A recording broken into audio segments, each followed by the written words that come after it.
Okay, magnetic material में सबसे पहला क्या क्या हम लोगों को पढ़ना है। ओके, हम लोग बोर्ड के हिसाब से जाएंगे कि बोर्ड के हिसाब से हम लोगों को कैसे पढ़ना है। ओके, सबसे पहले दो बड़े डेरिवेशन है। वो डेरिवेशन तुम लोगों को याद होंगे, कुछ लोगों को नहीं पता होंगे, वो करना है। बट उससे भी पहले कुछ एक बेसिक नॉलेज है, उसमें दो फॉर्मूले हैं। एक फॉर्मूला है टॉर्क का। टॉर्क टॉर्क को डिनोट करते हैं टाउ से। वो होता है M B sine theta. Okay, ये याद रखो। एम जो है वो मैग्नेटिक मूवमेंट है, बी जो होता है वो मैग्नेटिक फील्ड होता है या मैग्नेटिक इंडक्शन होता है, और साइन थीटा एंगल रहेगा अपने कितने फेज में। ओके, एक दूसरा फॉर्मूला है जो है फोर्स का। ये फोर्स का फॉर्मूला पता होगा तुम लोग को। तो फोर्स का एक फॉर्मूला है, वो होता है एम बी, और यहाँ पे आता है कॉस थीटा या फिर cos theta zero minus cos theta one. Okay, तो ये फॉर्मूले हम लोग को न्यूमेरिकल में यूज होने वाले हैं और इंपॉर्टेंट है, इसके लिए हम लोग ये कर रहे हैं। इसका यूज जो है एक्चुअल में, ये जो प्रूफ वगैरह है वो दूसरे चैप्टर्स में हो चुका है, यानी हम लोग बाद में पढ़ेंगे तो आ जाएगा। Okay, magnetic effect of electric current वगैरह में इसका यूज है, तो हम लोग को बाद में पढ़ेंगे। अब इसके बाद जो सबसे पहला डेरिवेशन हम लोग को पढ़ना है, वो डेरिवेशन है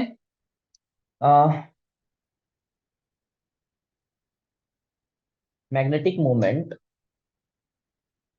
movement of an electron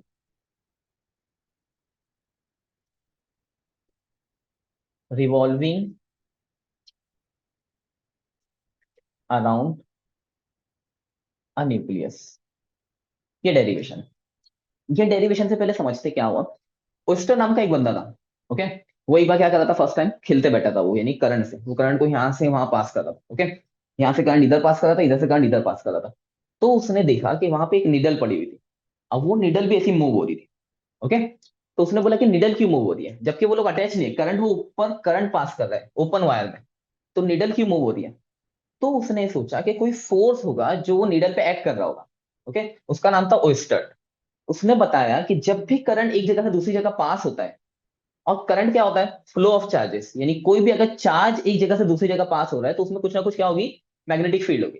okay, तो उसने बोला था कि वो जो करंट पास हो रही है उसकी कुछ ना कुछ मैग्नेटिक फील्ड होगी या मैग्नेटिक फोर्स होगा, जिसकी वजह से वो निडल यहाँ से वहां मूव हो रही। समझा? ओके, तो उसी वजह से हम लोग को ये डेरिवेशन करना है। अब ये हम लोग को देखना है कि समझो सिर्फ एक इलेक्ट्रॉन है, वो एक अराउंड द न्यूक्लियस। समझो मेरा ये न्यूक्लियस है, यहाँ पे मेरा एक इलेक्ट्रॉन है, वो इलेक्ट्रॉन घूम रहा है। तो इसका मतलब चार्ज पार्टिकल मूव कर रहा है एक जगह से दूसरी जगह। तो जब चार्ज पार्टिकल एक जगह से दूसरी जगह मूव करेगा, यानी फ्लो ऑफ करंट ही है वो भी एक टाइप की। ओके, तो फ्लो ऑफ करंट अगर हो रही है तो वहां पे क्या होगा, कुछ टाइप का मैग्नेटिक फोर्स या मैग्नेटिक फील्ड जनरेट होगा। ओके, तो वो मैग्नेटिक फील्ड या उसकी मैग्नेटिक मूवमेंट हम लोगों को फाइंड करना है। ओके, अच्छा, मैग्नेटिक मूवमेंट, पहले तो मूवमेंट क्या होती है। मूवमेंट एक ऐसी चीज होती है जो रोटेशनल फोर्स प्रोवाइड करती है। जैसे ये मैं पेन है, अगर मैं इस पे फोर्स लगाऊंगा ना तो ये घूमेगा नहीं। एक ऐसा फोर्स जो इसमें रोटेशन प्रोवाइड करेगा, ऐसे फोर्स को कपलिंग भी बोलते हैं, या फिर ऐसे फोर्स जो मूवमेंट प्रोवाइड, ऐसी मूवमेंट जो रोटेशनल है, इसको मूवमेंट बोलते हैं। ये मूवमेंट में और मूवमेंट में फर्क है, ये बात याद रखना। ओके, मूवमेंट का मतलब हिलना, कैसे भी हिल रहा है। बट अगर ऐसा रोटेशनल फोर्स के हिसाब से गिर रहा है, वो रोटेट हो रहा है, तो उसको मैं मूवमेंट बोलता हूँ, MOMENT। ओके, अब इसके बाद ये हम लोग को डेरिवेशन करना है कि क्या होगा, कि एक इलेक्ट्रॉन है जो यहाँ पे घूम रहा है, तो उसकी ऑर्बिटल मूवमेंट फाइंड करनी है। तो ऑर्बिटल मूवमेंट क्या होती है, एम ऑर्बिटल, वो सिंपल होता है current, current into area. Current का मतलब क्या होता है, आई इंटू ए। एकदम सिंपल। ओके, तो ऑर्बिटल मूवमेंट क्या होती है, मैग्नेटिक ऑर्बिटल मूवमेंट क्या होती है, करंट इंटू एरिया। ओके, अब ये डेरिवेशन, सिर्फ इसका ही डेरिवेशन हम लोग को करना है, हम लोग को एम ऑर्बिटल ही फाइंड करना है, तो वो करंट इंटू ए होता है। अब करंट कैसे पता करेंगे, तो करंट का जो हम लोग को फॉर्मूला था वो नाइन्थ में था।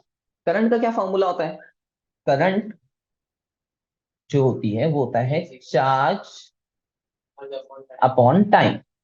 ओके, चार्ज को मैं किससे डिनोट करूंगा, ई से, और टाइम को किससे डिनोट करूंगा, टी से, और करंट को आई से। तो आई क्या होगा, ई अपॉन टी। समझ रहे हैं? पक्का? वापस एक बार, सबसे पहले क्या करना है, मैग्नेटिक ऑर्बिटल मोमेंट फाइंड करनी है मुझे। ओके, एक इलेक्ट्रॉन है जो घूम रहा है अराउंड द न्यूक्लियस, तो मैग्नेटिक ऑर्बिटल मोमेंट में कैसे फाइंड करूंगा, वो होगा करंट इनटू एरिया। अब ये इसको मैं साइड में रखता हूं, पहले इक्वेशन नंबर हम लोग इसे 1 दे देते हैं। ओके, बट करंट क्या होता है, चार्ज अपॉन टाइम, कितना चार्ज कितने टाइम में पास हो रहा है, वो क्या है, करंट है मेरी। Okay, right. तो चार्ज अपॉन टाइम, चार्ज को हम लोग ई से डिनोट करते हैं और टाइम को टी से डिनोट करते हैं, ये तो हो गया। बट अभी एक प्रॉब्लम है, इसको मैं और एक साइड में रख देता हूँ। अभी जो टाइम पीरियड है, वो टाइम पीरियड हम लोगों को वेलोसिटी यानी स्पीड के हिसाब से फाइंड करना है। कैसे फाइंड करेंगे? वेलोसिटी का क्या फॉर्मूला होता है? वेलोसिटी इज इक्वल टू क्या होता है? Distance upon time. ओके, पता है फॉर्मूले? नहीं। ओके, इसको पता है, अच्छी बात है। वेलोसिटी होती है डिस्टेंस अपॉन टाइम, ये हम लोग ने रोटेशनल में देखा था। अब क्या होगा? डिस्टेंस क्या लेंगे? अब इसका डिस्टेंस क्या होगा? ये इलेक्ट्रॉन कितना डिस्टेंस कवर करेगा, वो उसका circumference of the circle cover करेगा। सरकमफ्रेंस को क्या बोलते हैं? 2 पाई आर, और अपॉन में टाइम को हम लोग टी ले लेंगे, तो ये हो जाएगा मेरा वेलोसिटी।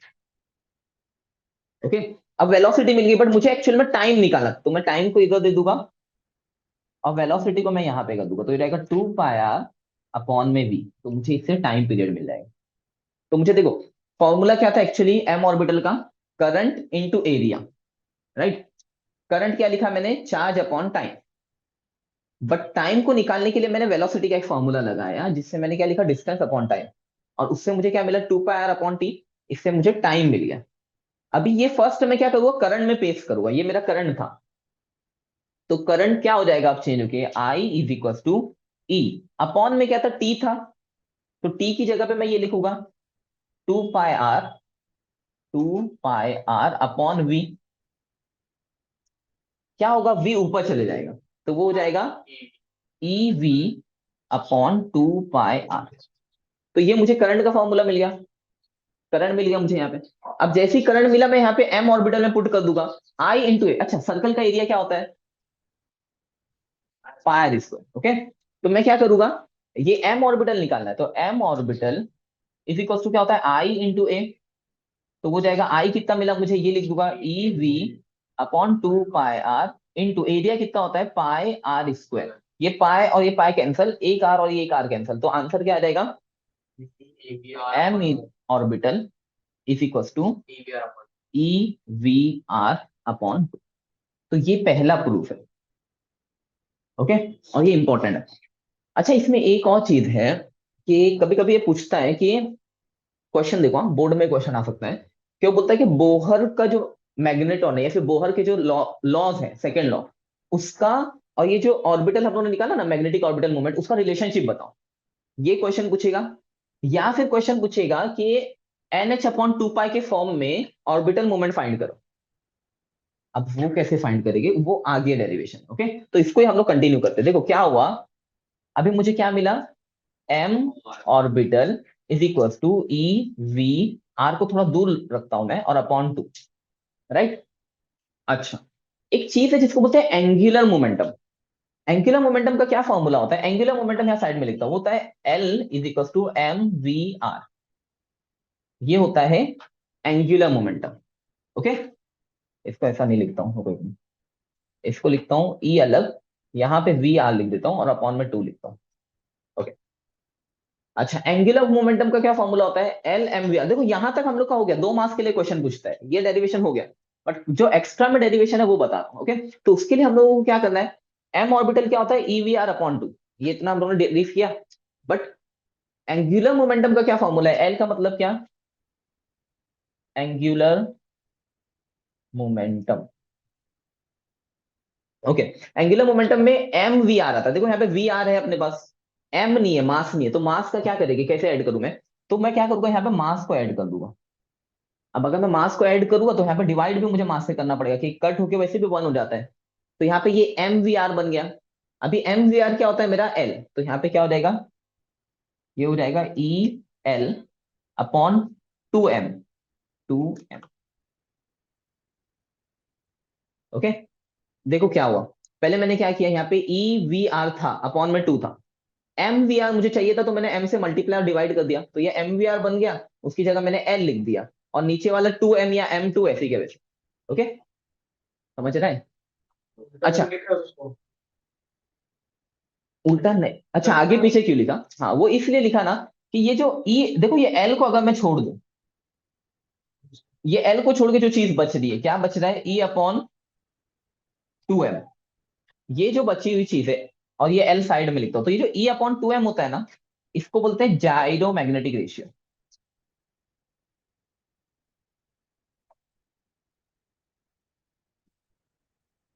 ओके, तो ये है जाइरो मैग्नेटिक रेशियो। उसको अपन हम लोग क्या करते हैं, E/2m से डिनोट करते हैं। अभी तक यहाँ पे कहीं भी बोहर की बात नहीं है। देखो बोहर ने जो था एटम मॉलिक्यूल्स और न्यूक्लियर, जो हम लोगों ने लास्ट पढ़ा वो चैप्टर में, बोहर ने बोला था उसका सेकंड वो था कि जो भी उन लोग इलेक्ट्रॉन्स, उसकी पॉस्टुलेट थी, सेकंड पॉस्टुलेट वो क्या थी कि जो भी इलेक्ट्रॉन रिवॉल्व करते हैं ना, उन लोग का जो ऑर्बिट होता है या फिर उन लोग का जो एंगुलर मोमेंटम होता है वो NH/2 पाई होता है। यानी H/2 पाई का इंटीग्रल मल्टीपल होता है, ये उसका पॉस्टुलेट है। तो क्या होगा, एक्चुअल में उसने बोला था कि जो L होता है ना, वो होता है NH/2 पाई, ये बोला था उसने। ओके, तो देखो अभी हम लोगों को फॉर्मूले में क्या मिला, m orbital is equals to E/2m, और यहाँ पे क्या था, L था। क्या हुआ, ये E/2m कांस्टेंट है और उसी को जायरोमेट्रिक रेशियो बोलते हैं। ओके, L एंगुलर मोमेंटम है, देखो L का फॉर्मूला mvr है, बट L का एक और फॉर्मूला है, वो है NH/2 पाई। तो मैं यहाँ पर L की जगह पे, देखो यहाँ पे EL था, यहाँ पे मेरा L था, वो L की जगह पे मैं क्या लिखूंगा, NH में क्या लिखूंगा मैं, 2 पाई। तो ये क्या होगा, ENH/2 to the 4, तो 4 पाई m, और ये मेरा m ऑर्बिटल का फॉर्मूला है। अच्छा, इसमें एक और लास्ट चीज है, ये हम लोग ने फॉर्मूला निकाल दिया राइट, यहाँ पे पूरा डेरिवेशन हो गया। अगर ये पूरा पूछा है तो 4 मार्क्स के लिए पूछेगा वो, और अगर थोड़ा पूछना है उसको तो फिर ये 2 मार्क्स के लिए या तो ये वाला पार्ट पूछेगा, या तो 2 मार्क्स के लिए ये वाला पार्ट पूछेगा। अच्छा, अगर सिर्फ ये वाला पार्ट उसने पूछा है, यानी ये रिलेशन पूछा है या बोहर मैग्नेट्रॉन का, 2 मार्क्स के लिए पूछा है, तो हम लोगों को क्या क्या करना है, हम लोग डायरेक्ट लिखेंगे m orbital is equal to EVR/2, और उसके बाद से स्टार्ट करेंगे डेरिवेशन। ओके, अच्छा इसमें एक और चीज है, ये है कि इसको नापते किसमें, m ऑर्बिटल को किसमें मेजर करते हैं हम लोग। ओके, तो m ऑर्बिटल को हम लोग मेजर करते हैं Bm में। मेजर करने की यूनिट क्या है, B.m। ये B.m क्या होता है, इसको बोलते हैं Bohr magneton.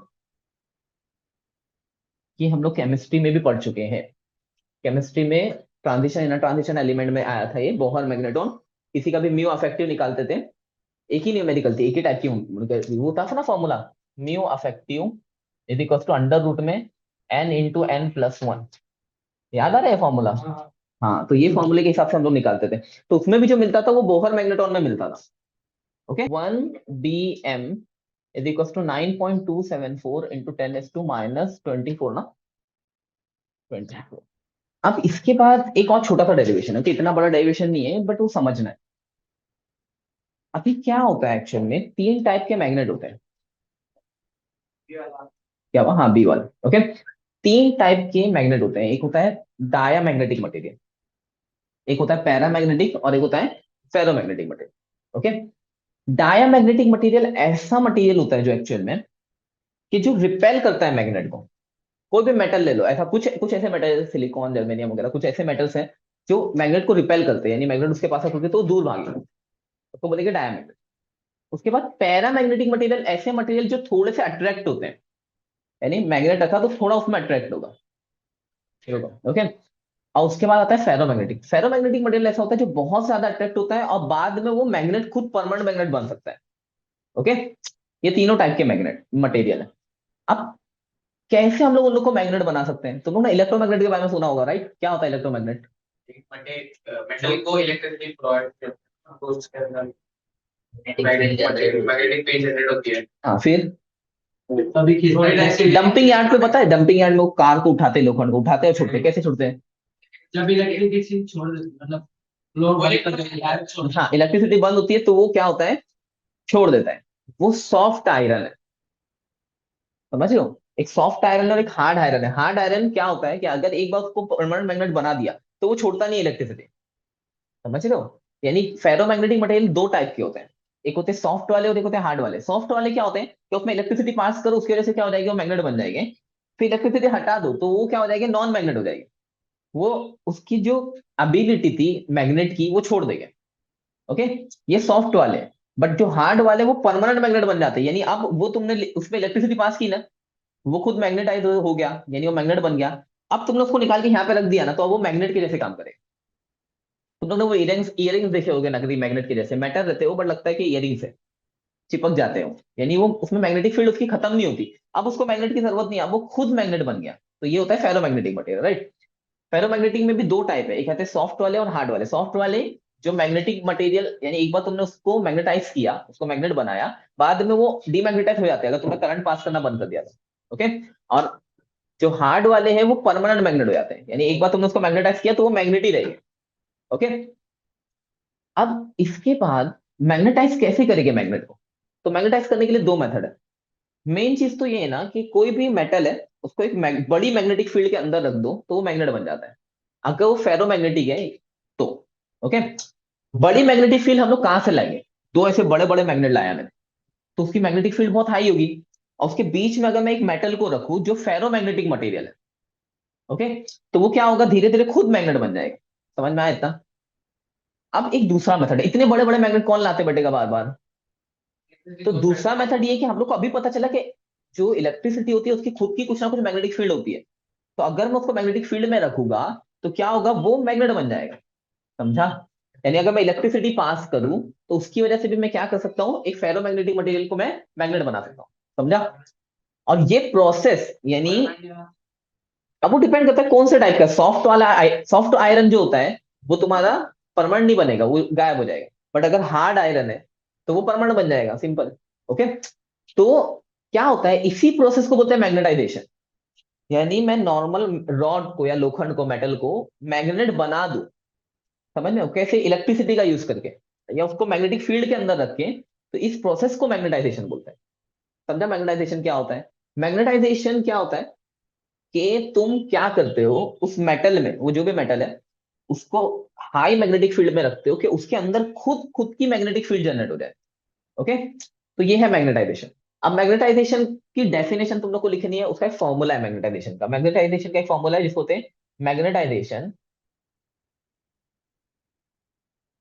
M Z is equals to M net upon volume V, bracket में लिखता हूं वॉल्यूम। ओके। यानी मैग्नेटाइजेशन क्या होगा, कितना मैग्नेटाइजेशन होगा उसका, यानी वो मैग्नेट कितना यानी कोई भी मेटल है उसका मैग्नेटाइजेशन कितना हुआ, वो कितना मैग्नेट बना, वो किस पे डिपेंड करेगा, एम नेट। यानी तुमने उसको कितनी मैग्नेटिक फील्ड प्रोवाइड की, अपॉन कितनी वॉल्यूम में उसको प्रोवाइड कर रहे हो, कितनी क्वांटिटी में दे रहे हो। ओके। यानी उसका वॉल्यूम कितनी है उस चीज की, उस मेटल की। ये उसका मैग्नेटाइजेशन का फॉर्मूला है। ओके। अब समझो एक, अब डेरिवेशन पे आते हैं सीधा। एक समझो, एक मेरा पहले तो सोलेनॉइड है। अच्छा, यहाँ पे और कुछ चीजें हैं। एक है मैग्नेटिक फील्ड इंटेंसिटी भी बोलते हैं उसको, मैग्नेटिक फील्ड इंटेंसिटी। ये क्या होता है?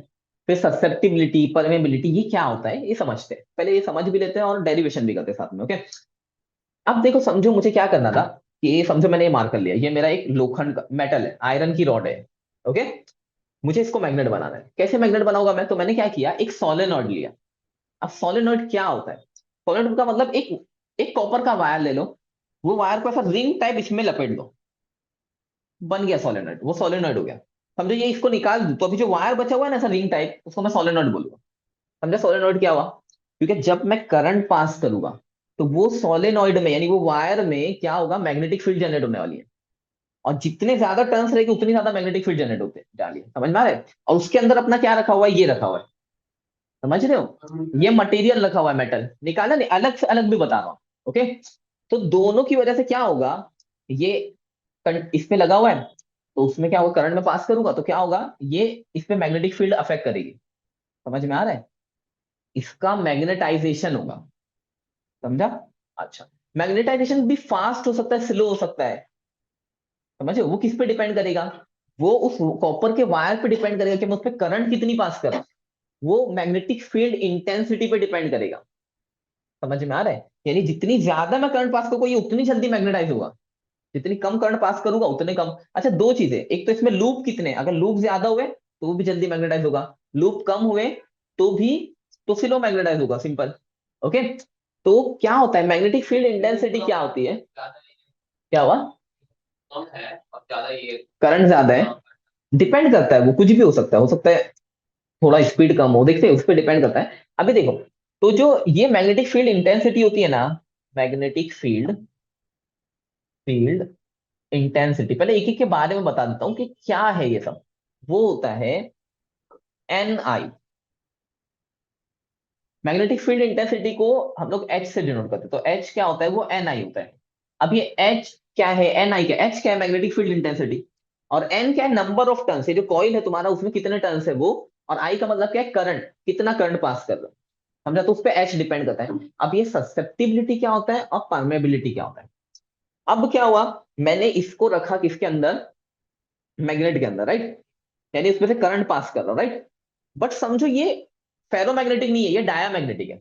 तो क्या होगा, दोनों से करेगा पैरामैग्नेटिक ये फेरोमैग्नेटिक नहीं है, ये डायामैग्नेटिक है। डायामैग्नेटिक क्या करता है, कम कर रिपेल करता है मैग्नेटिक फील्ड को। तो ये क्या करेगा, मतलब ये भाग जाएगा वहां से, समझा, ये ट्राई करेगा भागने के लिए, रिपेल करता है वो डायामैग्नेटिक। समझ में आ रहा है, तो ये तो कुछ करेगा ही नहीं। बट अगर ये समझो पैरामैग्नेटिक है तो क्या करेगा, तो ये थोड़ा अट्रैक्ट करेगा, ये थोड़ा मैग्नेट के जैसा रहेगा, थोड़ा थोड़ा। बट अगर ये फेरोमैग्नेटिक है तो ये मैग्नेट बन जाएगा। तो इसका जो भी बिहेवियर है, ये उसको एक्सेप्ट कर रहा है, रिजेक्ट कर रहा है, क्या कर रहा है, इसका बिहेवियर कैसा है, यानी वो कितनी फास्ट मैग्नेट बन रहा है या नहीं बन रहा है, इसके बिहेवियर को बोलते हैं ससेप्टिबिलिटी। मैग्नेटिक ससेप्टिबिलिटी का क्या मतलब होता है, कि जब मैग्नेटिक लाइंस ऑफ फोर्स इसके पास है, इसके पास मैग्नेटिक फील्ड है, तो उसके रिलेटिव में इसका बिहेवियर क्या है, ये कैसे बिहेव कर रहा है। समझ में आया, इसको बोलते हैं मैग्नेटिक ससेप्टिबिलिटी। समझा मैग्नेटिक ससेप्टिबिलिटी क्या होता है। देखो, ज्यादा चांसेस है कि इन लोग की डेफिनेशन पूछे, मैग्नेटाइजेशन की, मैग्नेटिक ससेप्टिबिलिटी की, परमेबिलिटी की। 3 मार्क्स ऐसे ही चलेगा, एक एक मार्क्स के लिए। ओके, इंपॉर्टेंट है। मैग्नेटिक ससेप्टिबिलिटी समझा, यानी ये कोई भी मेटल जो है वो बिहेव कैसे कर रहा है।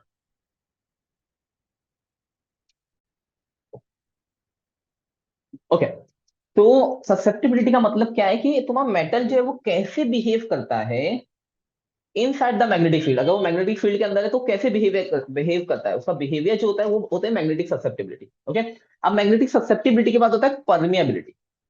अब परमियाबिलिटी का मतलब क्या, कि वो जो मैग्नेट है, समझो वो जो मटेरियल है, ये मेरा मेटल है, ये कितनी लाइन को आने दे रहा है अंदर। देखो, ये जो है यहाँ पे अपना कॉइल है, कॉइल के अंदर करंट पास कर रहे हो, वो करंट की वजह से उसकी कुछ ना कुछ मैग्नेटिक फील्ड चालू हो गई। अब वो मैग्नेटिक फील्ड जो है वो इसमें कितनी ले रहा है, ये एक्सेप्ट कितनी कर रहा है, अंदर कितनी आने दे रहा है। डायामैग्नेटिक मटेरियल एक को भी अंदर नहीं आने देगा। डायामैग्नेटिक मटेरियल पूरी के पूरी बाहर ही रखेगा, अंदर लेगा ही नहीं। बट जो ये है फेरोमैग्नेटिक मटेरियल, वो अंदर लेगा। तो वो कितनी एक्सेप्ट कर रहा है, कितनी आने दे रहा है, उसको बोलते हैं परमेबिलिटी। परमेबिलिटी इलेक्ट्रोस्टैटिक में परमिटिविटी के जैसा काम करता है, समझ रहे हो, यानी वो कितने आयंस को अंदर आने देता है, उसको परमिटिविटी बोलते हैं।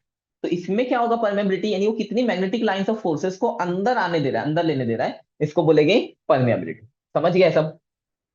चलो अब है ना, देखो इन लोग को सबको किससे किससे डिनोट करते हैं, ससेप्टिबिलिटी। ससेप्टिबिलिटी का मतलब ये कैसे बिहेव कर रहा है अगर इसको मैग्नेटिक फील्ड के अंदर रखा तो, ये भाग रहा है या वहीं रह रहा है, उसको रिपेल कर रहा है या अट्रैक्ट कर रहा है, उसको बोलेंगे ससेप्टिबिलिटी। ओके, अच्छा, इन लोग को डिनोट किससे करते हो तो बता देता हूँ। मैग्नेटाइजेशन को कैपिटल एम से या एम जेड से डिनोट करते हैं। देखो मैंने यहाँ एम जेड लिखा, एम भी लिखा तो भी चल जाएगा।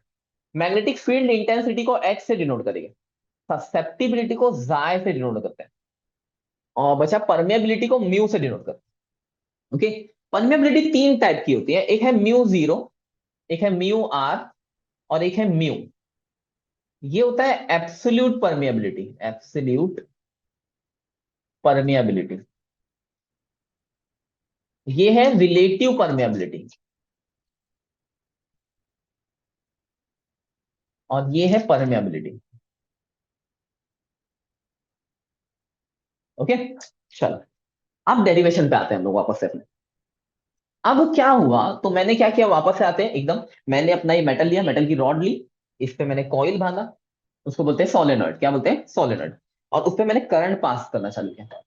बाद में क्या होगा, ये खुद मैग्नेट बन जाएगा पूरा, और इन लोग की दोनों की कुछ टोटल एक मैग्नेटिक फील्ड होगी, और हम लोग को वो फाइंड करना है। तो हम लोग को टोटल मैग्नेटिक फील्ड या टोटल मैग्नेटिक इंडक्शन कितना हुआ वो हम लोग को फाइंड करना है। ओके, तो जो मैग्नेटिक इंडक्शन है, देखो मैग्नेटिक इंडक्शन और इसी को बोलते हैं magnetic field. Total magnetic field जो है, मैग्नेटिक इंडक्शन, इंडक्शन का मतलब इंड्यूस होना, कोई चीज का इंड्यूस यानी प्रोड्यूस होना, बनना। तो टोटल कितनी मैग्नेटिक फील्ड बनी, वो मैग्नेटिक इंडक्शन या फिर मैग्नेटिक फील्ड को हम लोग को फाइंड करना है, और उसको हम लोग डिनोट करेंगे बी से। तो टोटल मैग्नेटिक इंडक्शन कितना है, बी। अब ये जो बी होगा वो दोनों की वजह से होगा, एक होगा बी जीरो की वजह से और एक होगा बी एम की वजह से। बी जीरो क्या है, ये जो खाली वायर है ना सोलेनॉइड, तो उसकी वजह से कितनी मैग्नेटिक फील्ड आ रही है वो, और अंदर का जो मटेरियल है या जो मेटल है उसकी वजह से जो आ रही है वो बी एम। समझा? अब पहले एक एक निकालते हैं। वही बनता है। हाँ, ओके। समझे बिल्कुल। अब है ना, रुको, ये बी जीरो जो एक्चुअल में है, बी जीरो क्या है, तो ये due to magnetic field, due to क्या है, magnetic field due to solenoid है, ड्यू टू सोलेनॉइड। बताता हूँ। सोलेनॉइड का मतलब वो जो खाली वायर है ना, सिर्फ उसकी वजह से जो फील्ड है वो म्यू जीरो है। अब वो खाली वायर है तो वो किस पे डिपेंड करेगी, करंट पे डिपेंड करेगी कि कितना करंट में पास कर रहा हूँ और उसमें कितने लूप बना है। एक्चुअल में वो एच पे डिपेंड करने वाली है। समझा? अगर तुमको समझना है तो वो एच पे डिपेंड करने वाली है। एच का मतलब एन आई होता है, हम लोगों ने लिखा था, समझे हो? तो अगर चाहे तो तुम लोग ऐसा लिखते हो कि ये जो बी जीरो है वो प्रोपोर्शनल है किससे, एच से, या फिर तुम ऐसा लिख सकते हो, डायरेक्ट भी एनआई लिख सकते हो तुम्हारी मर्जी। अब जब ये प्रोपोर्शनलिटी की साइन हटाते हैं तो हम लोग कुछ ना कुछ कांस्टेंट डालते हैं। तो यहाँ पे हम लोग डालेंगे कि B zero is equal to mu zero H, और एच की जगह पे क्या लिख सकते हो, म्यू जीरो एन आई, या फिर एच ही लिखो, बताओ। एन आई अभी मत लिखो, हम लोग को एन आई की जरूरत नहीं है।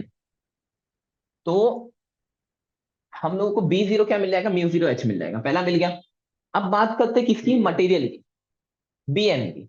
तो बी एम क्या है, पीएम मैग्नेटिक फील्ड है सेम, या मैग्नेटिक इंडक्शन भी बोल सकते हो उसको। Magnetic field due to metal या फिर रॉड, मेटल रॉड, ओके। तो वो क्या हो जाएगा, बी एम। अब बी एम किससे प्रोपोर्शनल होगा, वो जो मेटल की रॉड है उसमें कितना मैग्नेटाइजेशन हो रहा है वो उससे प्रोपोर्शनल होगा, यानी वो ये एम से प्रोपोर्शनल होगा। तो इसको ऐसा लिख सकते हैं, इस प्रोपोर्शनल टू मैग्नेटाइजेशन।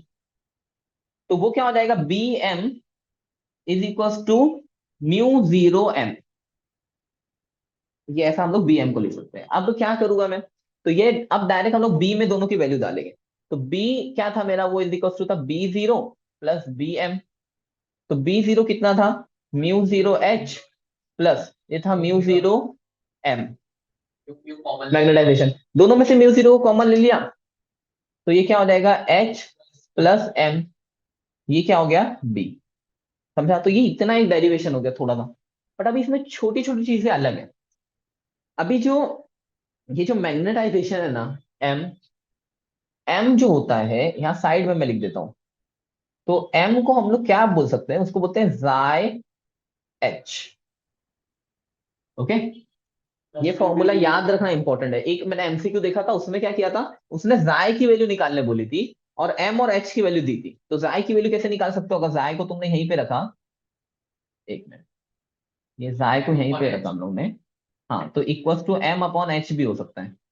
और जाई की कोई यूनिट नहीं होती, क्योंकि दो जब डिवाइड होते हैं तो गायब हो जाते हैं। अच्छा, एम और एच दोनों की सेम यूनिट होती है, समझ रहे हो? तो वो बाद में मुझे सॉल्व करके समझ में आएगा। ए और यानी मैग्नेटाइजेशन और एच मैग्नेटिक इंटेंसिटी दोनों की सेम यूनिट होती है, ओके। तो ये इंपॉर्टेंट नहीं है, ये इंपॉर्टेंट है। तो एम की जगह मैं क्या लिख सकता हूँ, जाई एच लिख सकता हूँ। तो यहाँ पे मैं क्या करूंगा, म्यू जीरो ब्रैकेट में एच प्लस जाई एच, ओके। एच को कॉपी अभी अब देखो दोनों में एच एच है, तो उसमें से एच को कॉमन निकाला, तो म्यू जीरो एच ब्रैकेट में, अब यहाँ पे क्या बचा, वन प्लस जाई, ओके। जाय का मतलब ससेप्टिबिलिटी होता है, हम लोग पहले ही बता चुके हैं जाय क्या होता है, ससेप्टिबिलिटी। अब क्या होता है, ये जो वन प्लस जाय है ना, यहाँ पे लिख देता हूँ, वन प्लस जाय जो है वो इक्वल होता है म्यू आर। म्यू आर क्या होता है, रिलेटिव परमेबिलिटी। तो वन प्लस जाय की जगह पे मैं ऐसा लिख सकता हूँ, म्यू जीरो एच, और वन प्लस जाय की जगह म्यू आर लिख सकता हूँ। समझ गया? अभी देखो क्या हो रहा है, म्यू जीरो और म्यू आर, ये बी हो गया मेरा, ऑलमोस्ट खत्म हो गया डेरिवेशन। पर सिर्फ हम लोग को ये याद रखना है कि mu zero into mu R क्या होता है, वो भी यहाँ पे लिख सकता हूँ। Mu zero into mu R जो होता है ना, इसकी जगह पे हम लोग म्यू लिख सकते हैं। कभी कभी ऐसा भी क्वेश्चन दे सकता है कि यहाँ पे तुमको दो देगा, म्यू जीरो और म्यू दे देगा, बोलेगा म्यू आर निकालो, या फिर म्यू आर दे देगा, बोलेगा म्यू निकालो, कुछ भी दे सकता है। ओके। अच्छा, म्यू जीरो की वैल्यू भी पता होती है हम लोगों को, म्यू जीरो जो होता है वो इक्वल टू होता है 4 पाई इंटू 10⁻⁻⁷। ये भी हमें याद रखना है। ओके। चलो आगे बढ़ते हैं। अब यहाँ पे म्यू जीरो और म्यू आर की जगह पे मैं क्या लिख सकता हूँ, म्यू लिख सकता हूँ, तो ये हो जाएगा म्यू एच। तो ये मेरा हो गया डेरिवेशन कंप्लीट। देखो क्वेश्चन आता है कि डायामैग्नेटिज्म को एक्सप्लेन करो on the basis of atomic structure, यानी एकदम स्टार्ट से, एकदम बेसिक थ्योरी के हिसाब से डायामैग्नेटिज्म को एक्सप्लेन करना है, या फिर पैरामैग्नेटिज्म को एक्सप्लेन करना है एकदम एटॉमिक स्ट्रक्चर के हिसाब से, यानी एकदम बेसिक के हिसाब से, या फिर फेरोमैग्नेटिज्म को एक्सप्लेन करना है। बट फेरोमैग्नेटिज्म अगर आया तो वो डोमेन थ्योरी के हिसाब से पूछेगा, डोमेन थ्योरी के हिसाब से पूछेगा। डायामैग्नेटिक को एक्सप्लेन करो, पैरामैग्नेटिक को एक्सप्लेन करो on the basis of atomic structure, ये दोनों का एटॉमिक स्ट्रक्चर या एटॉमिक थ्योरी, एकदम एकदम डीप में जाना, एकदम बेसिस के हिसाब से उसको बताना है। या फिर फेरोमैग्नेटिक पूछेगा तो बोलेगा डोमेन स्ट्रक्चर के हिसाब से बताओ। अब तीनों कैसे समझाना मैं समझा रहा हूँ, एकदम ध्यान दो, एकदम मस्त। ओके। चलो, सबसे पहले बात करते हैं क्या होता है, क्यों लोग मैग्नेटिक मूवमेंट करते हैं, या मैग्नेटिक मूवमेंट आती कैसे है। तो वो आती है उन लोग की स्पिन की वजह से। अब स्पिन क्या होता है, तो ये मेरा न्यूक्लियस है, यहाँ पे आया एक इलेक्ट्रॉन, राइट। अब ये एक इलेक्ट्रॉन आया, ये घूमेगा। अब ये इसके अराउंड में क्या कर रहा है, ये सर्कुलर मोशन परफॉर्म कर रहा है, राइट। जो फर्स्ट चैप्टर है अपना, रोटेशनल डायनामिक्स, तो सर्कुलर मोशन तो परफॉर्म कर रहा है, बट उसके साथ साथ जैसे अर्थ जो है रोटेशन भी परफॉर्म करती है, यानी वो खुद के अराउंड भी घूमेगा और सर्कल के अराउंड भी घूमेगा। तो वो इलेक्ट्रॉन खुद के अराउंड भी घूम रहा है।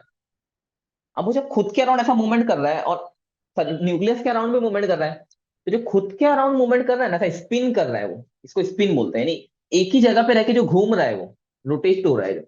ओके। तो वो रोटेशन की वजह से क्या होता है, इसमें कुछ ना कुछ मूवमेंट जनरेट होगा।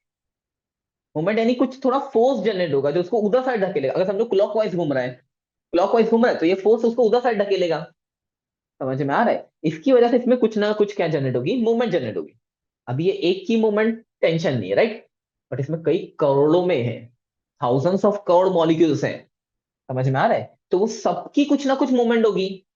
अब वो सबकी मूवमेंट की वजह से इसमें कुछ ना कुछ मैग्नेटिक प्रॉपर्टी होगी। समझा। ओके। और ये बंदा कौन है, ये एक पैरामैग्नेटिक मटेरियल है।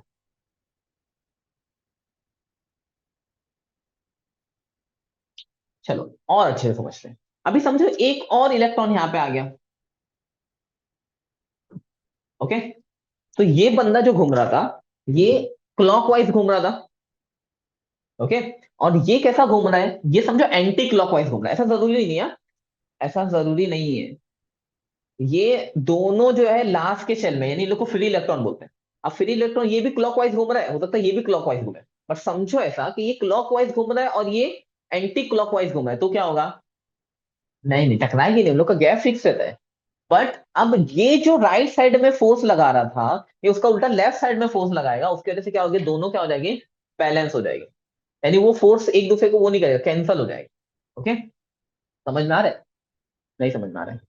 ये क्लॉकवाइज घूम रहा था, तो इसकी वजह से थोड़ा डिसबैलेंस हो रहा था, ये थोड़ा राइट साइड में जा रहा था ऐसा। घूमते घूमते पर ये भी हाँ घूम नहीं रहा है, बट ये थोड़ा राइट साइड में पूरा एटम को लेके जा रहा है, क्योंकि एक ही बंदा था। बट अब क्या हो रहा है, ये लेफ्ट में ऐसा घूम रहा है, तो ये राइट में धकेल रहा है, ये लेफ्ट साइड में फोर्स लगा रहा मतलब है, एक तो फोर्स को कैंसिल कर देते हैं उन लोग, उसकी वजह से वो बैलेंस है। समझ में आ रहा है, ऐसी चीज को बोलते हैं डाया मैग्नेटिक मटेरियल।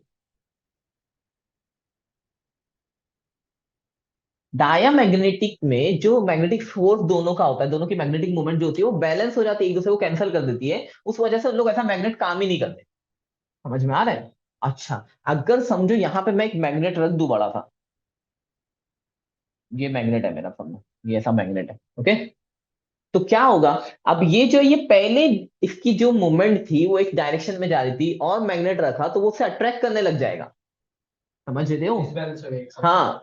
बट अगर समझो ये डाया मैग्नेटिक वाला बंदा है, तो ये बैलेंस है, ये अट्रैक्ट ही नहीं करेगा इसको, मैग्नेट को, ये रिपेल करेगा, ये जा बोलेगा, कुछ वो प्रॉब्लम ही नहीं, उसकी मैग्नेटिक फील्ड, ये बोलेगा मेरी खुद की मैग्नेटिक फील्ड स्टेबल है, तो उसके पास नहीं आएगा, उसको रिपेल कर देगा।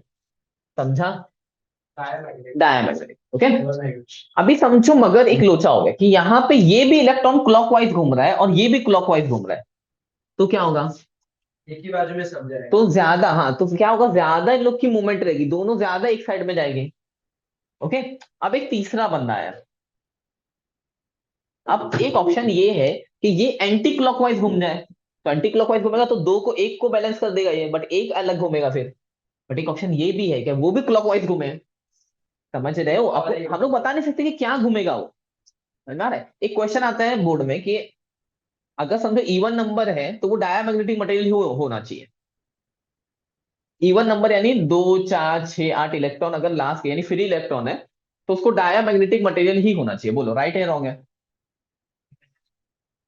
हो सकता ये है। बोल रहा राइट है। ये बोल रहा है कि अगर समझो इवन नंबर यानी 2 4 अगर आए तो उन लोग डायमैग्नेटिक ही हो गए। डायमैग्नेटिक यानी उन लोग अट्रैक्ट नहीं कर, यानी रिपेल करेंगे। नंबर डिपेंड नहीं करता। सही? इलेक्ट्रॉन ये बोल रहा इलेक्ट्रॉन, पर stable भी इलेक्ट्रॉन हो नहीं यानी सकता है ना। मैग्नेट को रे बाबा। डायमैग्नेटिक रिपेल करता है ना मैग्नेट को। स्टेबल भी हो सकता नहीं नहीं नहीं, बोलो तुम लोग क्या सोचते हो जल्दी, और कुछ ओपिनियन। यानी अगर इवन नंबर 2 4 6 ऐसे इलेक्ट्रॉन आए लास्ट के सेल में, तो वो डायमैग्नेटिक हो गई, या था बोल रहा है। है। पैरामैग्नेटिक।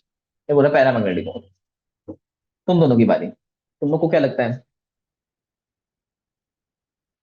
ऐसा कंफर्म है क्या नहीं है? मैग्नेट को क्या करेगी? मैं समझाता हूँ, देखो अभी समझो 4 लोग हैं यहाँ पे, और ये दो लोगों ने, दो लोग क्लॉकवाइज घूम रहे हैं और दो लोग एंटी क्लॉकवाइज घूम रहे हैं, तो सही है, तो वो डायमैग्नेटिक ही हो गए। राइट? बट अगर चारों के चारों क्लॉकवाइज घूम रहे हो तो फेरो हो जाएंगे वो लोग। 3 से ज्यादा अगर एटम्स या मॉलिक्यूल अगर एक ही डायरेक्शन में घूमते हैं ना, तो लोग फेरोमैग्नेटिक हो जाते हैं। तो फेरो भी हो सकते हैं। समझ लो, तो हम लोग नहीं बता सकते कि इवन है और है, उससे कुछ फर्क नहीं पड़ता। हम लोग अगर उनकी मूवमेंट क्लॉकवाइज यानी वो स्पिन जो कर रहे हो क्लॉकवाइज कर रहे हैं एंटी क्लॉकवाइज कर रहे हैं, उस पर डिपेंड करता है। समझो, तो डायमैग्नेटिक भी हो सकते हैं, पैरा भी हो सकते हैं, फेरो भी हो सकते हैं, क्योंकि हम लोग को ये नहीं पता कि कौन से कितने कौन सा डायरेक्शन में स्पिन कर रहे हैं। समझा? ओके, चलो आगे बढ़ते हैं। तो ये ओरिजिन है किसका? पैरामैग्नेटिज्म का और डायमैग्नेटिज्म का। कि अगर क्या होगा कि उन लोग की स्पिन की वजह से क्या होता है, उन लोग में एक मैग्नेटिक मूवमेंट आती है। ओके, जनरली उन लोग के क्या होता है, देखो अभी ये एक इलेक्ट्रॉन था, वापस से एक इलेक्ट्रॉन पे आता है। अब पहले फटाफट समझ लेते हैं डायमैग्नेटिक, तो जल्दी समझ में आ जाएगा। डायमैग्नेटिक में एक इलेक्ट्रॉन है, तो ये स्पिन की वजह से इसमें कुछ मूवमेंट आई। वैसे ये डाया नहीं है, ये मैंने पैरा बना दिया। ओके, बट देखो एक ये एक एटम है। अभी एक कोई भी मटेरियल, उसमें करोड़ों एटम हो गए, तो वो करोड़ों एटम्स की क्या होगी, एक साइड में कुछ मूवमेंट करेंगे, जिसकी वजह से वो क्या करेंगे, अगर उनको मैग्नेट में रखा तो वो लोग क्या करेंगे, अट्रैक्ट करेंगे। ओके, अच्छा अगर समझो मैंने एक हाइयर मैग्नेटिक फील्ड लगाई, एक जगह हाइयर है मैग्नेटिक फील्ड है, मैग्नेटिक फील्ड है, ऐसा मैग्नेट है जो नॉन यूनिफॉर्म है, यानी उसमें एक हाइयर मैग्नेटिक फील्ड है और एक लोअर मैग्नेटिक फील्ड है, तो क्या होगा, हाइयर है लोअर है, लोअर मैग्नेटिक फील्ड है, तो ये लोग क्या करेंगे, अगर मैं डायमैग्नेटिक को लूं ना, तो वो अगर लोअर में मैं उसको मैग्नेट को यहाँ पे रख दिया, तो वो बंदा यहाँ पे आ जाएगा, क्योंकि वो अट्रैक्ट करेगा ना, वो लोअर मैग्नेटिक फील्ड से हायर मैग्नेटिक फील्ड के पास जाएगा। समझ में आ रहा है? ओके, ऐसी एक और वो है कि अगर समझो मैंने एक मर्क्यूरी का ऐसा ट्यूब लिया, ये सब मैं डिफरेंस पॉइंट भी बता दे रहा हूँ कि डायमैग्नेटिक पैरामैग्नेटिक में क्या क्या डिफरेंस है। इसको मर्क्यूरी का ट्यूब ले लिया, ऐसे मैनो ट्यूब बोलते हैं इसको। ओके, इसको ले लिया, इसमें मैंने एक लिक्विड भरा, वो लिक्विड क्या था अपना, वो लिक्विड है पैरामैग्नेटिक, पैरामैग्नेटिक लिक्विड भरा मैंने। ओके, और यहां से मैं मैग्नेट दिखा रहा हूं, तो क्या होगा, लिक्विड। लिक्विड थोड़ा अट्रैक्ट करेगा ना, तो यहाँ पे ऊपर आएगा, और यहाँ से राइस होगा और यहाँ पे कम होते जाएगा। समझा? तो ये सब किसका है, पैरामैग्नेटिक का। समझा? तो ये पूरी उसकी थ्योरी है ओरिजिन के हिसाब से, सब तुम लोग को समझाना है। अब अगर मैं आऊं किस पे, डायमैग्नेटिक पे, तो डायमैग्नेटिक में क्या होता है कि ये जो एक स्पिन में घूम रहा है फ्री इलेक्ट्रॉन, उसके अपोजिट में एक दूसरा बंदा है, तो कोई भी ऐसा फ्री इलेक्ट्रॉन नहीं है, इसमें फ्री इलेक्ट्रॉन जीरो होता है। ओके, सुपर कंडक्टर्स जो होते हैं ना, वो डायमैग्नेटिक होते हैं। सुपर कंडक्टर्स में उन लोग क्या करते हैं, उन लोग रिपेल कर देते हैं, बहुत अच्छे से रिपेल करते हैं मैग्नेटिक फील्ड को, तो उन लोग में जीरो होता है, यानी ऐसा इलेक्ट्रॉन जिसको मैग्नेटिक मूवमेंट उन लोग की जीरो होती है। ये भी एक पॉइंट है। अब ये क्या होगा, ये दोनों एक दूसरे की मैग्नेटिक मूवमेंट कैंसिल कर देंगे, मूवमेंट कैंसिल कर दिया तो जीरो मैग्नेटिक मूवमेंट है। हाँ, तो अब अगर मैं इसको मैग्नेटिक फील्ड के अंदर भी रखूं, तो इसकी जो मैग्नेटिक मूवमेंट है वो कुछ कैंसिल नहीं होगी, ये रिपेल होगा, वो उससे दूर भाग जाएगा। और दोनों समझ रहे हो? दोनों ये बीच में डायरेक्ट रख दिया तो नहीं, बीच में कैसे जाएगा, एटम के अंदर कैसे जाएगा? दोनों साइड मैग्नेट है, बीच में रख दिया तो भी रिपेल करेगा, ट्राई करेगा दूर भागने के लिए। समझ लो।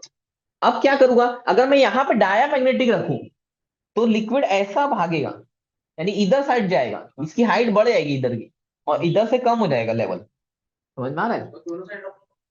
दोनों साइड कुछ नहीं होगा, दोनों तरफ से प्रेशर लगेगा, थोड़ा सा डीप बन जाएगा अंदर, ऐसा मेनिस्कस बनेगा उसमें। हिलेगा ना। एक साइड में मेनिस्कस होता है ना, ये ऐसा क्रिएट होगा। बट वो मैग्नेट की पावर पे, ये कितना पावरफुल मैग्नेट है और मटेरियल कैसा है हो उससे। सकता है। ओके। अब देखो इसमें क्या होगा कि अगर इसको मैंने एक नॉन यूनिफॉर्म मैग्नेट के बीच में रखा, तो वो क्या होगा, वो हायर से लोअर की तरफ जाएगा।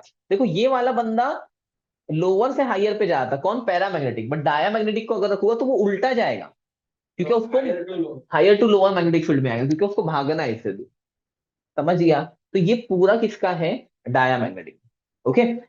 अच्छा, अब बात करते हैं, फेरो। नहीं फेरो से पहले क्या करते हैं, पैरामैग्नेटिक जो मटेरियल है ना उसमें क्यूरी लॉ भी पूछता है। तो पहले क्यूरी लॉ का डेरिवेशन करते हैं। चलो, इसमें कुछ लिखे थे, कुछ लिखना नहीं है ना वैसे भी, ये समझ तो गया तुम लोगों को, राइट? इसमें क्यूरी लॉ का पहले डेरिवेशन कर लेते हैं। Is wanted. चलो स्टार्ट करते हैं। Please wanted. मैंने मेल ही रखी है, ओके अभी चलो। डायरेक्ट खत्म। ओके स्टार्ट करते हैं। अब देखो क्या है कि अगर समझो, मैंने जो मैग्नेटिक इंडक्शन होता है ना, यार हो रहे हो किलो में ज्यादा करो। मैग्नेटिक इंडक्शन बी, वो डायरेक्टली प्रोपोर्शनल होता है, इज डायरेक्टली प्रोपोर्शनल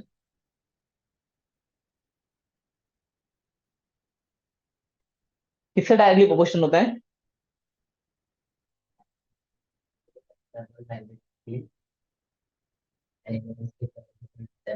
एब्सोल्युटली। बहुत भारी। तो वो मैग्नेटिक इंडक्शन नहीं है, वो है magnetisation.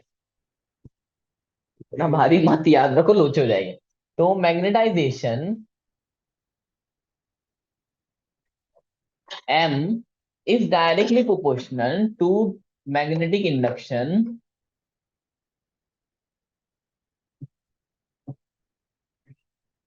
and inversely proportional to the absolute temperature, है ना?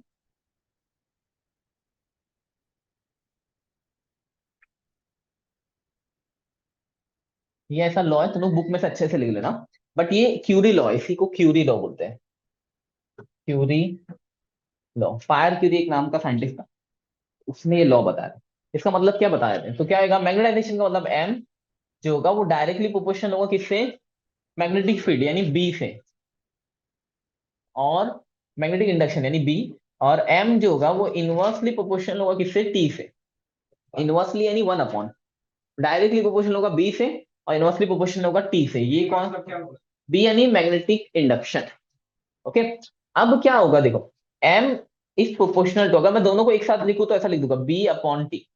डायरेक्ट हम लोग यहां से भी स्टार्ट करते हैं। तो M जब प्रोपोर्शनलिटी की साइन हटाते हैं तो इक्वल की साइन लगा देंगे, और C लगा देंगे यहाँ पे। सीक्यू। C एक कांस्टेंट है जो क्यूरी कांस्टेंट है, ऐसा बोल सकते हैं हम।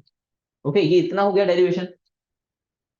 अभी B क्या होता है, बी मैग्नेटिक फील्ड। तो B होता है C, B की जगह हम लोग लिख सकते हैं μ0H, बस। और यहाँ पे अपॉन में T is equal to M होगा। अच्छा, अभी देखो M क्या होता है, पहले लिख देता हूं मैं, B इज इक्वल टू यहाँ पे μ0H, और M की जगह पे मैं लिख सकता हूँ Xi H, हम लोग ने पिछली बार भी डेरिवेशन में किया था। तो M की जगह पे क्या लिख दूंगा, Xi H, तो हो जाएगा C μ0H अपॉन T। अभी देखो ये H और ये H कैंसिल हो गया, फिर से बता दो। वापस से बता दे, रुक जाओ पहले कर लेता हूँ। तो Xi क्या बचेगा, C μ0/T। ओके, रुको वापस से करते हैं। पहले हम लोग ने क्या बोला कि M जो है यानी मैग्नेटाइजेशन, वो डायरेक्टली प्रोपोर्शनल है मैग्नेटिक फील्ड्स के, और इनवर्सली प्रोपोर्शनल टेम्परेचर से, एब्सोल्यूट टेम्परेचर से। ओके, यानी टेम्परेचर बढ़ाओगे तो मैग्नेटाइजेशन कम होगा, और टेम्परेचर कम करोगे तो मैग्नेटाइजेशन बढ़ेगा, उल्टा। वैसे जरूरी नहीं है। अच्छा, तो M जो है, अब वो दोनों को एक साथ लिखना है तो B/T। अब ये प्रोपोर्शनलिटी की साइन हटाते तो हम लोग कुछ कांस्टेंट लगाते हैं, तो C क्या है, क्यूरी कांस्टेंट। C क्या है, क्यूरी कांस्टेंट। तो C लगा दिया और ये B/T लिख दिया। ओके, अभी क्या किया देखो, बी क्या होता है, मगर बी म्यू जीरो एच होता है, तो यहाँ बी की जगह म्यू जीरो एच डाल दिया। अच्छा, फिर एम क्या होता है, वो जाय एच होता है, तो यहाँ पे एम की जगह पे जाय एच डाल दिया। तो जाय H is equal to C mu zero H upon T. H H cancel हो गया, तो जाय क्या हो गया, C mu zero upon T. ये जाय मिल गया। अच्छा, यहाँ पे हम लोग देखो, ये सी कांस्टेंट है, म्यू जीरो भी कांस्टेंट होता है, म्यू जीरो की वैल्यू भी पता है 4.2 × 10⁻⁷, तो हम लोग यहाँ पे क्या करेंगे, जाय इज प्रोपोर्शनल टू 1/t। ये हम लोग को प्रूफ करना होता है। जाय का मतलब ससेप्टिबिलिटी। ससेप्टिबिलिटी का मतलब उसका जो बिहेवियर था, मैग्नेटिक बिहेवियर जो था मटेरियल का, वो इनवर्सली प्रोपोर्शनल था टेम्परेचर से। इसमें क्वेश्चन ये आता है कि क्या होगा अगर तुम एक फेरोमैग्नेटिक मटेरियल को हीट करो अबव इट्स क्यूरी टेम्परेचर। तो क्या होगा, एक फेरोमैग्नेटिक मटेरियल है, वो तुम्हारा मैग्नेट बन गया, समझो तुमने पहले उसको मैग्नेट के अंदर रखा, अब वो परमानेंट मैग्नेट बन गया। यानी वो ऐसा मेटल था, आयरन पकड़ लो, अब उसको लेके जा रहे हो, मैग्नेट है, कोई भी मेटल से चिपक जा रहा है। ओके, तो अब अगर मैं उसको और हीट करूंगा तो क्या होगा पता है, उसकी मैग्नेटिक प्रॉपर्टी खत्म होते जाएगी धीरे धीरे। बट जब अबव क्यूरी टेम्परेचर में तुम हीट करते हो ना फेरोमैग्नेटिक मटेरियल को, तो वो क्या हो जाता है, नहीं, अबव क्यूरी टेम्परेचर यानी बहुत ज्यादा टेम्परेचर पे, अराउंड 1000 डिग्री होगा आयरन के लिए, तो उतना करोगे ना तो वो पूरा फेरोमैग्नेटिक मटेरियल से वो पैरामैग्नेटिक मटेरियल बन जाएगा। ये समझो अपना मेटल है, राइट। अब ये मेटल में बहुत सारे एटम्स होने वाले हैं। आप समझो अगर पैरा है, तो पैरा में ये इलेक्ट्रॉन क्या पैरा का बता रहे बीच में पैरा पे सब अलग अलग उस पे जाएंगे, राइट। ओके, तो फेरो में क्या होगा, पैरा मटेरियल में भी सब अलग अलग डायरेक्शन में जाएंगे। ओके, उन लोग का कुछ ना कुछ तो मैग्नेटिक मूवमेंट होती है, बट सब अलग अलग डायरेक्शन में एटम्स घूम रहे ना, उस वजह से उन लोग की नेट मैग्नेटिक मूवमेंट क्या होती है, जीरो होती है। ऐसा सब में होता है। डाया में भी नेट मैग्नेटिक मूवमेंट जीरो होती है, फेरो मटेरियल में भी नेट मैग्नेटिक मूवमेंट क्या होती है, जीरो होती है। हाँ, बट अगर मैं बात करूं किसकी, फेरोमैग्नेटिक मटेरियल की, तो फेरोमैग्नेटिक मटेरियल में ज्यादा इलेक्ट्रॉन एक ही डायरेक्शन में घूमते रहते हैं। यानी समझो 4 इलेक्ट्रॉन या 5 इलेक्ट्रॉन, कुछ ज्यादा इलेक्ट्रॉन एक ही डायरेक्शन में घूम रहे हैं। सब समझो कुछ राइट साइड में जा रहे हैं, कुछ सब एक साथ, यानी एक ग्रुप बना के, एक ग्रुप बना के हम लोग राइट साइड में जा रहे हैं, एक ग्रुप बना के हम लोग लेफ्ट साइड में इधर साइड जा रहे हैं। तो ऐसा एक ग्रुप जो होता है ना, उसको बोलते हैं डोमेन। कुछ एटम्स एक साथ मिलके एक एक साइड में जाने लग जाते हैं, और इस चीज को क्या बोलते हैं, डोमेन बोलते हैं। अभी डोमेन कैसा होता है, ये मेरा पूरा फेरोमैग्नेटिक मटेरियल है। अब तो इसको मैं ऐसे कई सारे पार्ट्स में डिवाइड कर देता हूँ, अलग अलग, कैसे भी पार्ट्स में डिवाइड कर सकते हैं हम लोग। कुछ भी अगर तुमको देना है तो, ये बहुत गंदा हो रहा है। अच्छा, एक ही पॉइंट से ज्यादा है। हाँ, मैंने एक पॉइंट से ज्यादा ले लिया, क्या मालूम। समझो ये वाले लोग इधर साइड आ रहे हैं, ये वाले लोग ऊपर साइड आ रहे हैं, ये नीचे साइड आ रहे हैं, ये लेफ्ट साइड में जा रहे हैं, ये इधर राइट साइड में ऊपर जा रहे हैं। ऐसा है, ये फेरोमैग्नेटिक है। पैरामैग्नेट में एक साइड में सब लेकिन नहीं नहीं नहीं, अनमैग्नेटाइज अभी अनमैग्नेटाइज स्टेट है, नॉर्मल स्टेट में। बट ये जो है ना, ये एक डोमेन है, ये दूसरा डोमेन, तीसरा डोमेन, चौथा, ये अलग अलग डोमेन है। और ये डोमेन में यानी बहुत ज्यादा इलेक्ट्रॉन, अभी ये एक डोमेन में करोड़ों इलेक्ट्रॉन हो गए, ये एक डोमेन में करोड़ों इलेक्ट्रॉन हो गए, जो एक ही डायरेक्शन में जा रहे हैं। समझ में आ रहा है। अब क्या होता है, और ये डोमेन की बाउंड्रीज है, ये जो लाइंस है ना, ये डोमेन की बाउंड्रीज है, वो उन लोग को अलग अलग करती है। इन लोग की भी अगर मैं अभी मैग्नेटिक मूवमेंट चेक करूँ टोटल, तो वो जीरो आएगा आंसर। क्यों, क्योंकि कुछ राइट में जा रहे, कुछ लेफ्ट में जा रहे, वो उसको कैंसिल कर देगा, सब एक दूसरे को कैंसिल करके जीरो आएगा नॉर्मल कंडीशन में अभी। ओके, बट अगर मैं इसका मैग्नेटाइजेशन करूँ, ये डोमेन थे दिए कि इन लोग छोटे छोटे डोमेन बना देते हैं, वो डोमेन की साइज भी तुम लोग को मार्क करनी है बुक में से कि क्या साइज है डोमेन की। अब इसके बाद क्या होगा कि अगर मैं इसको मैग्नेटिक फील्ड के अंदर रखूं, ऐसी एक मैग्नेटिक फील्ड हम लोग ने स्टार्ट कर दी। ओके, तो ये जो भी है, ये मेरा मैग्नेट है, मैंने मैग्नेट के अंदर इसको रख दिया। अब क्या होगा, जैसे ही मैं मैग्नेटिक फील्ड स्टार्ट करूंगा, इसको मैग्नेट के अंदर रखूंगा या फिर इसमें करंट पास करूंगा, वो दोनों मेथड से मैग्नेटिक फील्ड प्रोवाइड कर सकते हैं। तो अब क्या होगा, डोमेन धीरे धीरे क्या होगा, ब्रेक होना चालू होगी, यानी ये जो बाउंड्री कंडीशन है वो ब्रेक होना चालू करेगी। और मैं जो भी मैग्नेटिक फील्ड दे रहा हूँ, अगर मैं समझो मैग्नेटिक फील्ड ऐसे ही दे रहा हूँ, तो सब उसी मैग्नेटिक फील्ड के हिसाब से अपने आप को अलाइन कर देंगे। क्या करेंगे, अलाइन।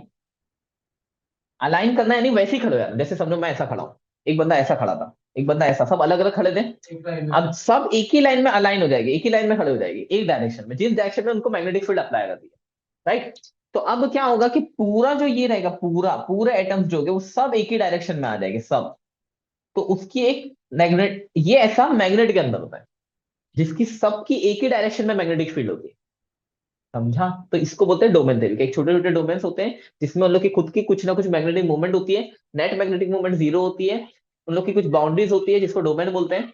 जब क्या होता है उसको हाई मैग्नेटिक फील्ड के अंदर मैं वो रखूंगा, kept in high magnetic field, तो क्या होगा, उसकी सब मैग्नेटिक मूवमेंट जो होती है वो एक डायरेक्शन में अलाइन हो जाएगी, एक डायरेक्शन में खड़े हो जाएगी, जिसकी वजह से उन लोग की नेट मैग्नेटिक मूवमेंट रहेगी। अब समझो मैंने क्या किया, मैग्नेट यहाँ पे था ना, ये मेरा मैग्नेट था, राइट, ये मैग्नेट को अब मैंने हटा दिया। मैग्नेटिक फील्ड हटाने के बाद अगर ये पैरामैग्नेटिक होता तो इन लोग वापस ऐसे ही आड़े टेढ़े हो जाते थे। हाँ, बट फेरोमैग्नेटिक में मैग्नेटिक फील्ड हटाने के बाद भी वो वैसी के वैसी डायरेक्शन में रहेगा। समझ में आ रहा है? ओके, तो उसकी मैग्नेटिक फील्ड खत्म नहीं होगी, इसलिए क्या होता है, ये खुद परमानेंट मैग्नेट बन जाता है। और ये है डोमेन थ्योरी, समझ गया? यानी वापस से डोमेन नहीं बनने वाले, वो वैसी के वैसी रहेगी। अब डोमेन वापस से स्ट्रक्चर नहीं बनने वाला है, एक बार मैग्नेट बन गया तो वैसी मैग्नेट बनने वाला है। समझ गया? अच्छा, एक और होता है जिसको होता है क्यूरी टेम्परेचर, इसको मिटा देता हूँ। क्यूरी टेम्परेचर क्या होता है, अगर वो टेम्परेचर के ऊपर मैं फेरोमैग्नेटिक मटेरियल को हीट करता हूं ना, तो वापस से ये डायमेंशन डोमेन बन जाते हैं। समझ में आ रहा है?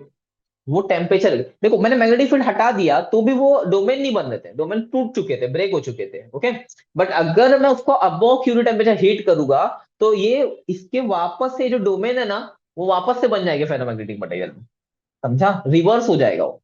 करंट में आता था जो हिस्टैरिसीस की वजह से एडी करंट जनरेट होती थी, वो हम लोग को अभी एसी करंट में होगा, बट हम लोगों ने पढ़ा नहीं है, बाद में देखते हैं।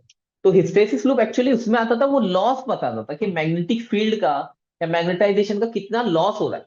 वो करंट का लॉस बताता था कि जब करंट की वजह से हीट जनरेट होती है ना, तो करंट का कितना लॉस होता है। ये हिस्टैरिसीस लूप एक्चुअल में रिप्रेजेंट करता था। बट अभी ये मैग्नेटाइजेशन में हिस्टैरिसीस लूप अलग है। अब वो क्या बताता है, हिस्टैरिसीस लूप में हम लोग उसको दो लोगों को लेते हैं। एक लेते हैं एच, यहाँ पे आता है मेरा एच, और यहाँ पे आता है बी। एच क्या है मेरा, एच है मैग्नेटिक फील्ड इंटेंसिटी। समझो मेरा ये मैग्नेटिक रॉड रखी हुई है, ये लूप में रखी हुई है, तो वो जो लूप है उसकी कितनी इंटेंसिटी है, वो मेरा एच है। और बी यानी मैग्नेटिक इंडक्शन, यानी इसकी वजह से इसमें कितनी मैग्नेटिक फील्ड जनरेट हो रही है। ये दोनों के बीच पे हम लोग हिस्टैरिसीस लूप बताते हैं। अब क्या होता है, समझो जब तुमने स्टार्ट किया तो पहला तुमने यहां से जीरो से स्टार्ट किया, अभी तुम्हारा रॉड है, ये मैग्नेटिक मटेरियल है, बट इसमें कुछ मैग्नेटाइजेशन नहीं है, इसमें कुछ भी मैग्नेटिक फील्ड नहीं है, नॉर्मल मेटल है मेरा, बट ये फेरोमैग्नेटिक मेटल है, आयरन है, लोखंड है, फेरोमैग्नेटिक मटेरियल है। अब क्या होगा, इसको हिस्टैरिसीस लूप समझना है हम लोगों को। हिस्टैरिसीस लूप क्या होता है वो भी फटाफट समझा देता हूँ। हिस्टैरिसीस लूप, हाँ।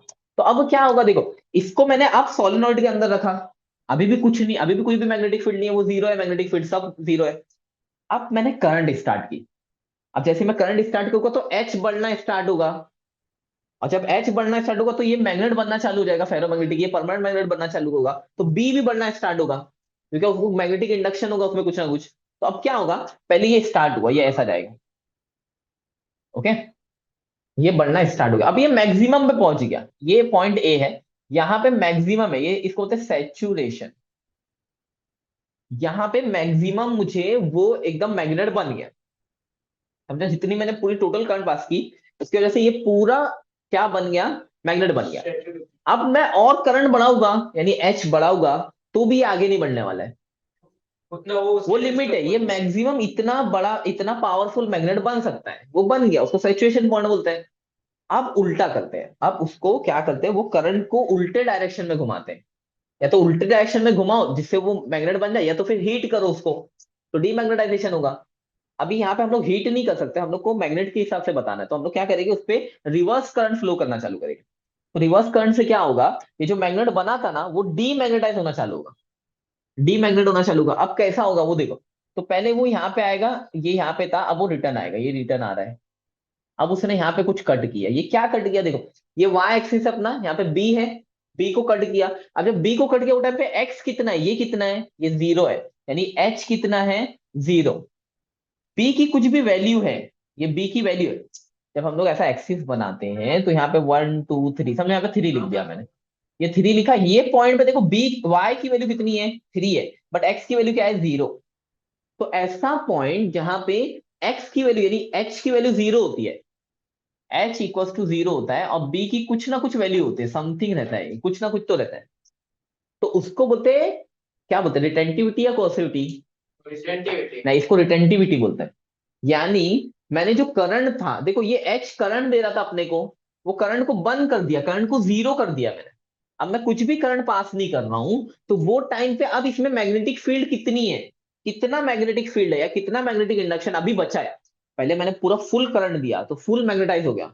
अब उसके बाद मैंने करंट को एकदम बंद कर दिया, जीरो कर दिया, तो करंट को जीरो होने के बाद यानी एच का जीरो होने के बाद अब उसमें कितनी मैग्नेटिक फील्ड बची हुई है, ऐसे पॉइंट को बोलते हैं रिटेंटिविटी। तो ये पॉइंट को क्या बोलते हैं, रिटेंटिविटी। अभी जो लो क्या है, सॉफ्ट आयरन है, उसमें क्या होना चाहिए, लो रिटेंटिविटी होना चाहिए। क्यों, क्योंकि एक बार मैं करंट को बंद कर दूं तो अब उसमें मैग्नेटिक फील्ड नहीं बचना चाहिए। समझ में आ रहा है, उसमें लो रिटेंटिविटी होनी चाहिए। क्यों, क्योंकि अगर मैं करंट को बंद कर दूं तो वापस को नॉर्मल मेटल की जैसे होना चाहिए ना, जब भी वो छोड़ेगा उसको मेटल को नीचे, डंपिंग यार्ड में जो यूज होता है। हाँ, फिर से एक बार बताओ। चले, सबसे पहले मैंने क्या किया, नॉर्मल मैग्नेटिक रॉड थी मेरी, मेटल थी, उसको मैंने क्या किया, बहुत हाई करंट पास किया उसमें सोलेनोइड में। तो अब क्या हुआ, वो एकदम एकदम मैग्नेट बन गया, फुल मैग्नेट। मैक्स पावर कितनी, ये सैचुरेशन पावर है, सैचुरेशन मैग्नेटिक फील्ड है, इससे ज्यादा वो नहीं बढ़ सकता। अब मैं क्या कर रहा हूँ, अब हो गए सैचुरेशन तक पहुंच गए, अब मैं उसको डीमैग्नेटाइज कर रहा हूँ। डीमैग्नेटाइज करूंगा तो क्या होगा, अब उसकी, हाँ, तो पहले मैंने डीमैग्नेटाइज करने के लिए पहले करंट नेगेटिव भेजूंगा या फिर करंट को गायब करूंगा मैं, तो करंट को गायब करना चालू किया, नेगेटिव में फ्लो करना चालू किया। अब उसकी वजह से क्या होगा, करंट धीरे धीरे धीरे धीरे खत्म हो गया। यहाँ पे क्या हुआ, ये करंट जीरो हो गया, मेरा एच जीरो हो गया, यानी ये जो लूप की वजह से करंट आई थी वो जीरो हो गई। बट उस पे भी उसकी कितनी पावर बची हुई है, कितनी मैग्नेटिक फील्ड बची हुई है, क्योंकि अभी पूरा डीमैग्नेटाइज नहीं हुआ ना वो बंदा। हाँ, तो अभी कितनी पावर बची हुई है, यानी कितनी मैग्नेटिक फील्ड बची हुई है, उसको बोलते हैं रिटेंटिविटी। अब फिर मैं और क्या कर रहा हूँ, अब फिर मैं और नेगेटिव करंट प्रोवाइड कर रहा हूँ। यानी अब एच की वैल्यू जो है अभी तो जीरो हो गई, अब एच की वैल्यू नेगेटिव में, देखो ये साइड में एक्स एक्सिस नेगेटिव में जाता है, तो अब मैं नेगेटिव डायरेक्शन में करंट प्रोवाइड कर रहा हूँ, तो ये और नीचे जाएगा ऐसा, ये नीचे जाएगा, नीचे आएगा। देखो यहाँ पे ये पॉइंट आया, अब यहाँ पे देखो एच की वैल्यू जीरो नहीं है, एच की वैल्यू कुछ है, जैसे ये 1 2 3 माइनस में एच की वैल्यू, समझा। तो माइनस में एच की वैल्यू है, जबकि ये बी कितना हो गया अभी, बी जीरो हो गया, क्योंकि वाई की कुछ वैल्यू नहीं, ये एक्सिस पे आ गया ना, तो ये एक्सिस पे वाई की वैल्यू जीरो हो जाएगी। तो यहाँ पे क्या है, यहाँ पे b इक्वल्स टू जीरो हो गया, और h की कुछ ना कुछ नेगेटिव वैल्यू है, यहाँ पे नेगेटिव लिख देता हूँ, और यहाँ पे क्या लिख देता हूँ, b यहाँ पे पॉजिटिव लिख देता हूँ, कुछ ना कुछ वैल्यू है। जबकि यहाँ पे h की b की वैल्यू जीरो हो गई, बट h की कुछ ना कुछ नेगेटिव वैल्यू है, तो वो उस पॉइंट को बोलते हैं कोअर्सिविटी। कोअर्सिविटी यानी ऐसा पॉइंट जहां पे मैग्नेटाइजेशन जीरो हो गया, यानी मेटल के अंदर जो मैग्नेटाइजेशन था वो जीरो हो गया, उसकी मैग्नेटिक फील्ड जीरो हो गई, बट फिर भी बी, ये एच में कुछ ना कुछ यानी नेगेटिव करंट उसको मैंने कुछ सप्लाई किया हुआ है, एच की वैल्यू कुछ ना कुछ तो है, नेगेटिव है। ओके, तो उसको बोलते हैं कोर्सिविटी। ओके, और ये कोर्सिविटी क्या होना चाहिए परमानेंट मैग्नेट के लिए और उसके लिए, लो या हाई, दोनों हाई होना चाहिए। किसके लिए, परमानेंट मैग्नेट के लिए ना, तो परमानेंट मैग्नेट के लिए ये भी हाई होना चाहिए, ये भी हाई होना चाहिए। परमानेंट मैग्नेट को जल्दी छोड़ना नहीं चाहिए ना, यानी जल्दी उसको अपनी मैग्नेटिक एबिलिटी छोड़नी नहीं चाहिए, तो उसके लिए ये भी हाई होना चाहिए, ये भी हाई होना चाहिए। और उसके लिए क्या होना चाहिए, जो सॉफ्ट आयरन है उसके लिए, सॉफ्ट मैग्नेट के लिए क्या होना चाहिए, ये मेरे हिसाब से उसके लिए लो रहना चाहिए और ये हाई होना चाहिए ना, वेदांत याद है। चलिए और देखते हैं इस, देखो लिखेंगे हम लोग, बाद में लिख के बता देता हूँ, लिख देता हूँ, देखो सॉफ्ट, ये दोनों सॉफ्ट आयरन और हार्ड आयरन, हार्ड आयरन को परमानेंट बोलते हैं, परमानेंट मैग्नेट। तो इसके लिए तो दोनों हाई होना चाहिए, हाई रिटेंटिविटी, रिटेंटिविटी बता एक कोर्सिविटी एंड लो रिटेंटिविटी। एक मिनट रुको। रिटेंटिविटी रिटेंटिविटी मतलब बता। रिटेंटिविटी मतलब क्या, कि जब मैं करंट को बंद कर दूंगा तो अभी भी उसमें कितनी मैग्नेटिक फील्ड बची हुई है, उसको रिटेंटिविटी बोलते हैं। तो इसमें हाई बचना चाहिए, ज्यादा बचना चाहिए। और इसमें क्या है, ये हार्ड वाले का, और सॉफ्ट का क्या है, हाई बोलो। परमेबिलिटी सॉफ्ट में क्या होता है, परमेबिलिटी को भी वही लेंगे, रिटेंटिविटी जैसे ही लेंगे। और लो रिटेंटिविटी हाँ समझा, हाई इसका मतलब हाई परमेबिलिटी,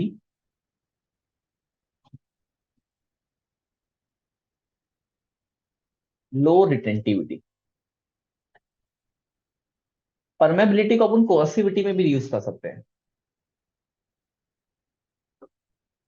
तो ये हम लोग को याद रखना पड़ेगा दोनों मैग्नेट के लिए। ओके, अब क्या हुआ देखो, अब जीरो से फिर नीचे जाएंगे, तो फिर नीचे मैं डीमैग्नेटाइज करते जा रहा हूँ और नीचे करते जा रहा हूँ, तो यहाँ पे एक, मैंने गलत जगह पे लिख दिया बट चलेगा, तो यहाँ पे एक मैक्सिमम पॉइंट मिलेगा, वहां पे वो सेचुएट हो जाएगा, यानी इससे ज्यादा डीमैग्नेटाइज नहीं हो सकता, वो एकदम नॉर्मल हो गया, वो पैरामैग्नेटिक बन गया। अब मैं क्या करूंगा, उसको वापस से फिर मैग्नेट बनाना चालू करूंगा, करंट पास करना चालू करूंगा, फिर ये सब पॉइंट आएंगे, वो वापस जाएगा। तो ये ऐसा लूप रिप्रेजेंट करता है अपने को। हम लोग को ज्यादा ध्यान नहीं देना है, सिर्फ ये 2 पॉइंट पे ध्यान देना है, ये 2 पॉइंट को एक्सप्लेन करना है।